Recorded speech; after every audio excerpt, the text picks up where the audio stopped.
Hello, we're live. Very happy to be with you today with the second day of the Free Market Roadshow Bucharest. As you probably know, but I'll just tell you again, the Free Market Roadshow is an event that, in normal circumstances visits more than 35 cities across Europe, the Caucasus, and Israel. Due to the reasons we all know, we have to postpone that. Hopefully it will happen the second part of the year, but in the meantime, we are doing this series of live streams and webinars and all events all over the internet. And we're very happy to be partnering with the Ayn Rand Center Romania to do this 3-day event. Today we'll be talking about economics, and we have 3 of my favorite Free Market Roadshow speakers to do this. We will start with Henrique Schneider. I will tell you very briefly who Henrique is for those who don't know him. Henrique Schneider is the chief economist of the Swiss Federation of Small and Medium Enterprises. He also serves as a member of the Swiss Competition Commission, board member of the Swiss pension funds, and he also serves as a non-executive member of boards in Switzerland, Hong Kong, and South Korea. Online, you can find him at the GIS website, which is a magnificent opinion and news website at gisreportsonline.com. Henrique, today we'll be talking about how markets empower people, or putting the human in economics. He'll be giving a speech of 15 minutes or so, and then we'll have some time for Q&A. Henrique, welcome. The floor is yours. Thank you, Federico, for introducing me. And thank you all at home or wherever you are watching this Free Market Roadshow online. Just one little reminder, if you look at the background I'm in, you see a lot of wood. That's because I'm recording this from my home, and I live in a place in Appenzell where everything is built out of wood. So the whole house, including the roof and its fundament, are built out of wood. Wood surrounds us. But I am not here to talk about wood. In fact, I just told you everything I know about that material. I am here to talk about how market empowers individuals. Let me go back to an economist that has been badly understood, even corrupted by many of the people thinking and talking about him, which is Adam Smith. Adam Smith, in my point of view, is one of the most difficult person to read because the guy writes in a style that does not speak to us. And he loses himself in a lot of details that no one is interested in. But the message of Adam Smith is powerful. This is not the guy writing about the invisible hand of the market. In fact, if you go through his books, the invisible hand of the market is just a commentary that he makes in one of those excursions he does that are not very important to his argument. Adam Smith is about something else. Adam Smith has a fundamental egalitarian message. For him, the street porter and the philosopher are on the fundamental same level. And this is something that he's very adamant about. He writes this passage, the street porter and the philosopher, comes in all of his books. He believes that innovation does not come out of a laboratory. He believes that innovation is something that the worker does himself or herself. In his time, the example he takes is the pin maker and the watchmaker. He believes that these people working and thinking about pins, how to make pins, are the ones that are coming with a better solution on how to produce pins using less material and less energy.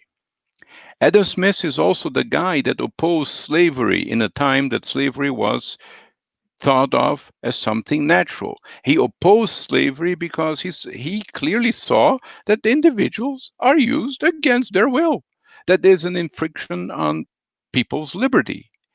And all these messages are in his books, in The Wealth of Nations, which is the better known book, in the Theory of Moral Sentiments, and in the Theory of Jurisprudence, or Lectures on Jurisprudence, published after his death. Now, what does it mean the market empowers people? Let's look at the Adam Smith project as a whole. He thought that there are some fundamental moral constants. What does it mean? It was a time, don't forget, Newton was also living around that time, and Newton was finding out natural laws or law likeliness in natural phenomena. And Adam Smith thought, well, if Newton finds out law-like relationships in nature, we can find law-like relationships in morals. We just have to find a way of discovering them, the discovery of morality. And he thought the best way for discovering morality is to let people interact. Like the best way of finding out the laws of nature is to look at how nature develops, we find out morality, because morality is human nature, when we let people interact.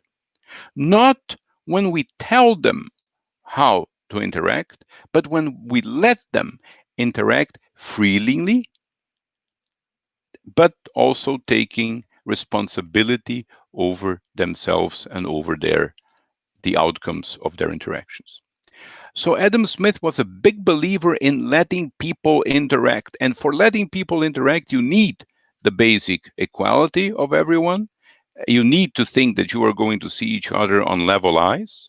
And you need freedom to individually or in this exchange interact with each other. So the market exchange is, of course, an important exchange for Adam Smith, but as is the social exchange among friends, among families. For Adam Smith, very important, the freedom of association, because when we associate ourselves, and his example is always forming a merchants guild.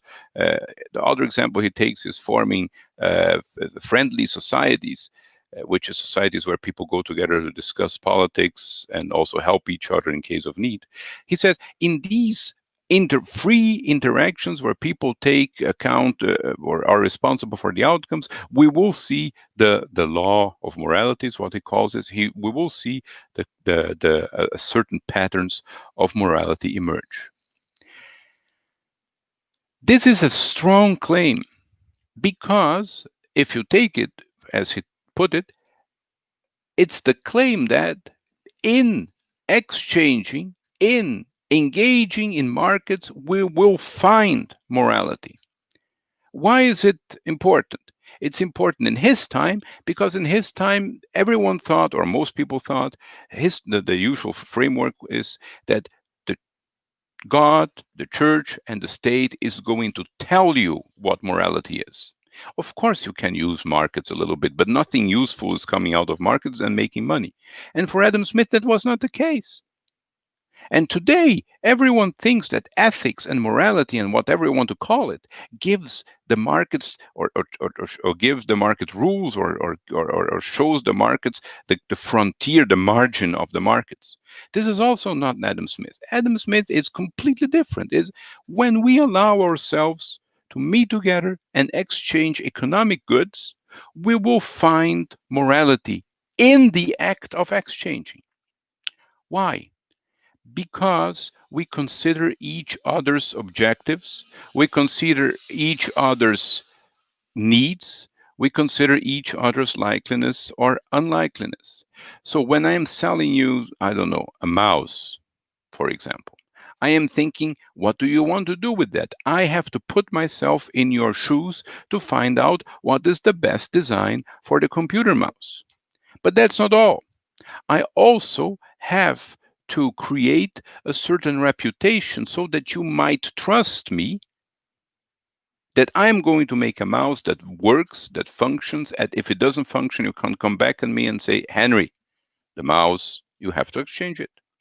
So it's not only taking into consideration the utilitarian function of the mouse, but it's also taking into consideration the trust building exercise, because we will remain, even if it's for something unimportant, we will remain in exchange.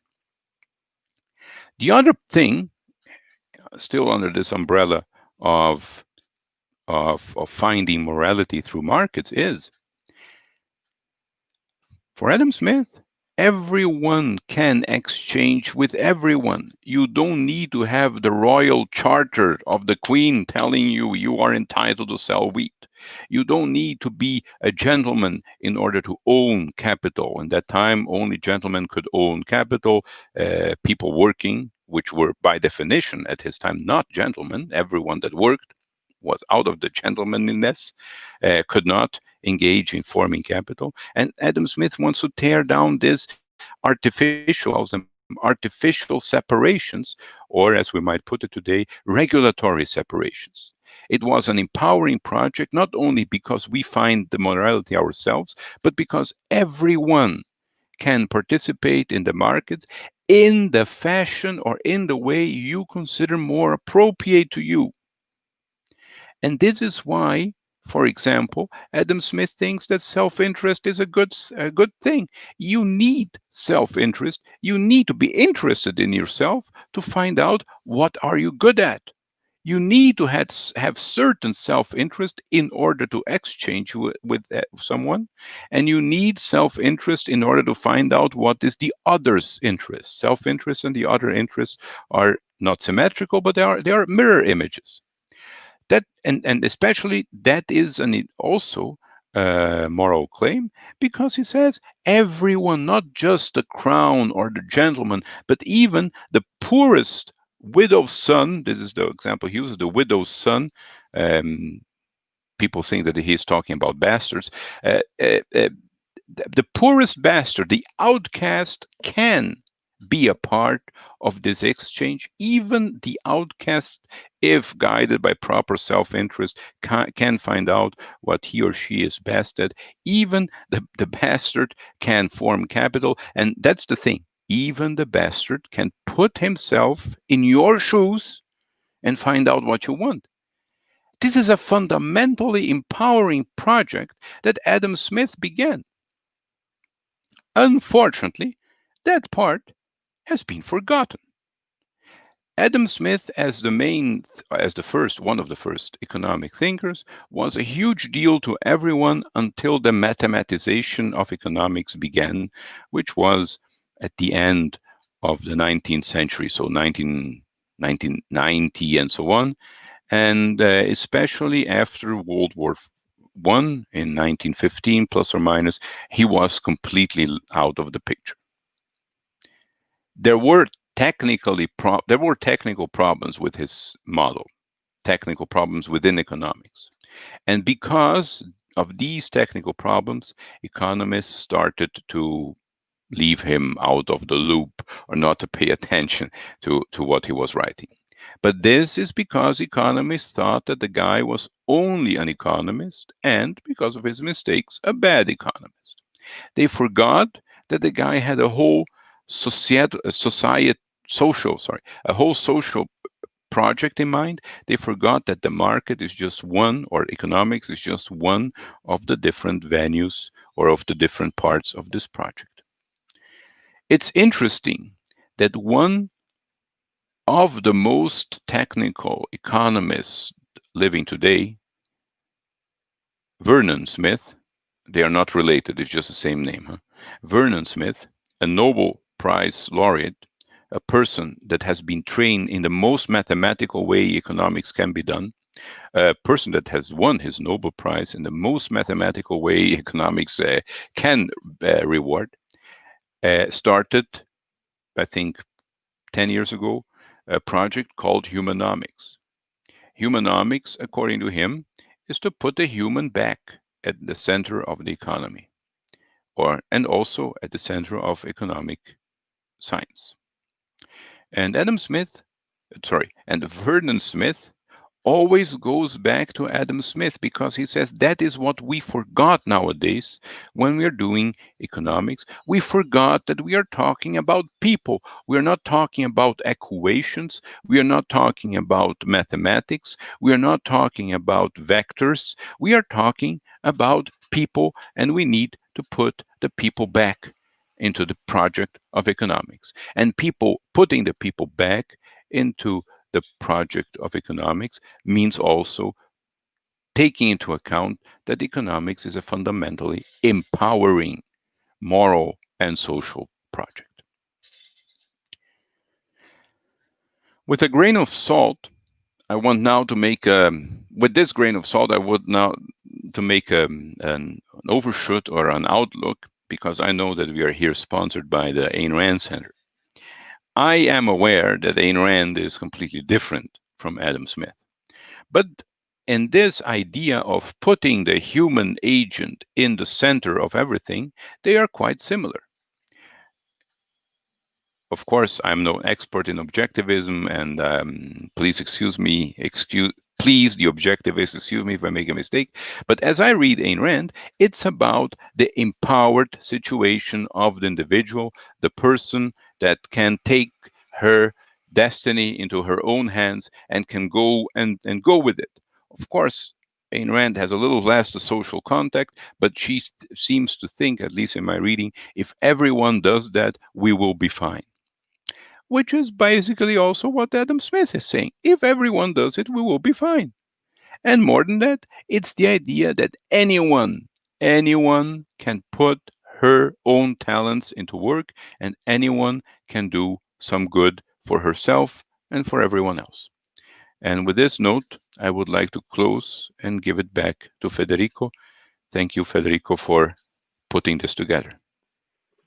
On the contrary, Enrique, thank you very much for your talk. I wanted to kickstart the Q&A session. We have a few minutes. I mean, you've said a lot of very interesting things. I'll just pick up of one of the latest you've mentioned before, we go quickly to LS question.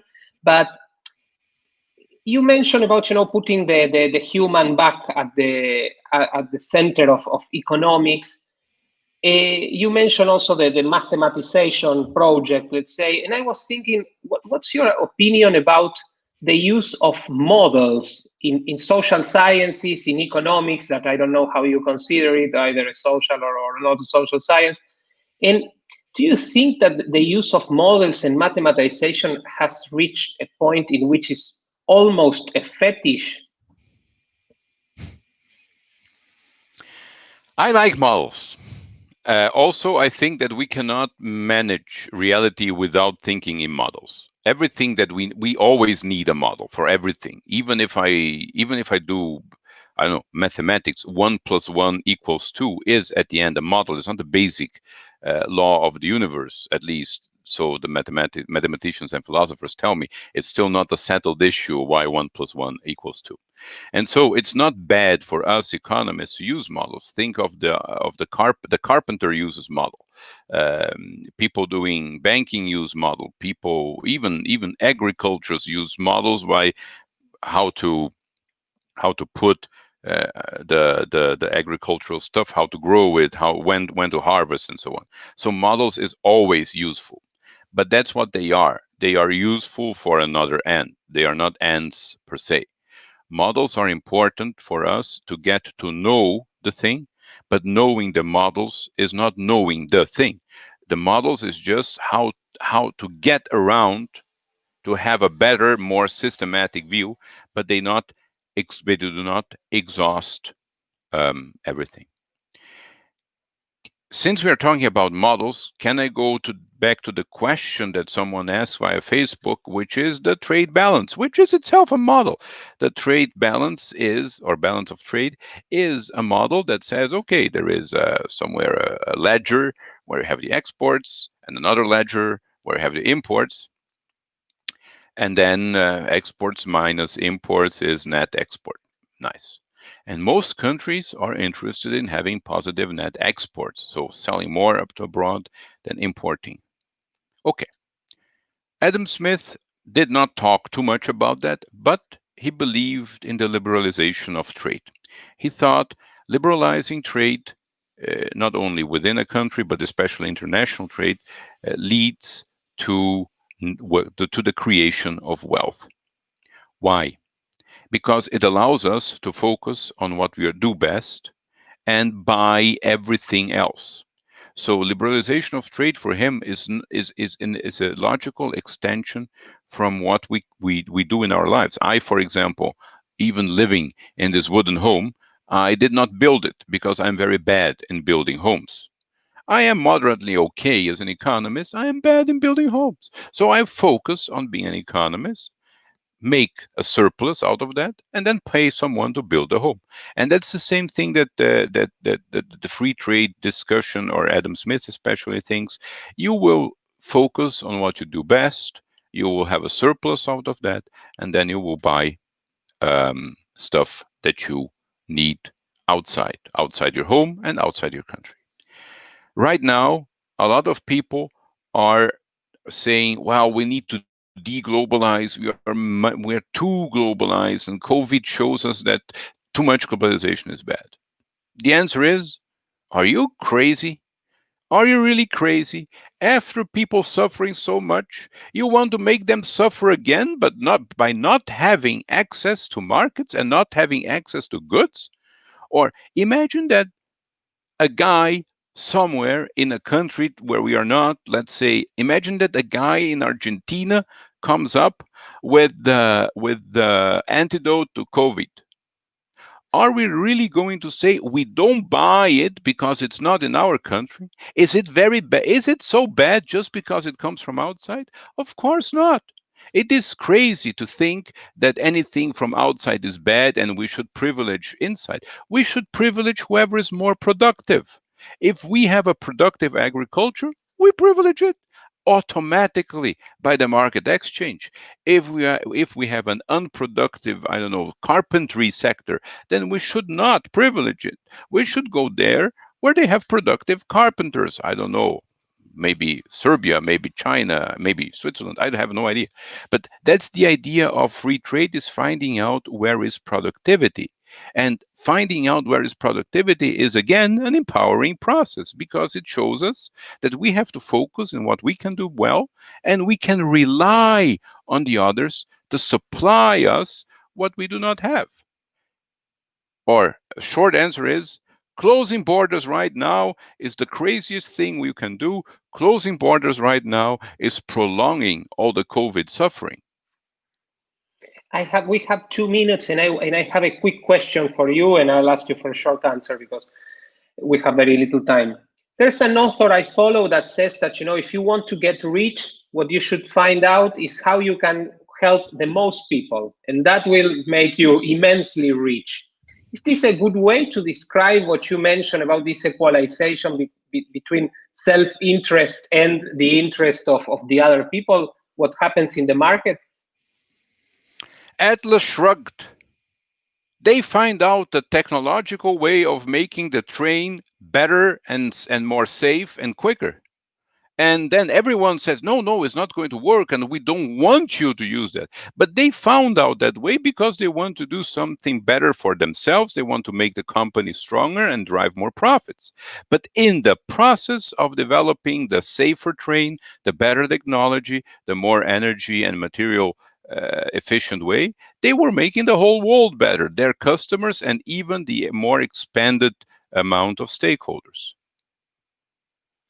Thank you very much, Enrique.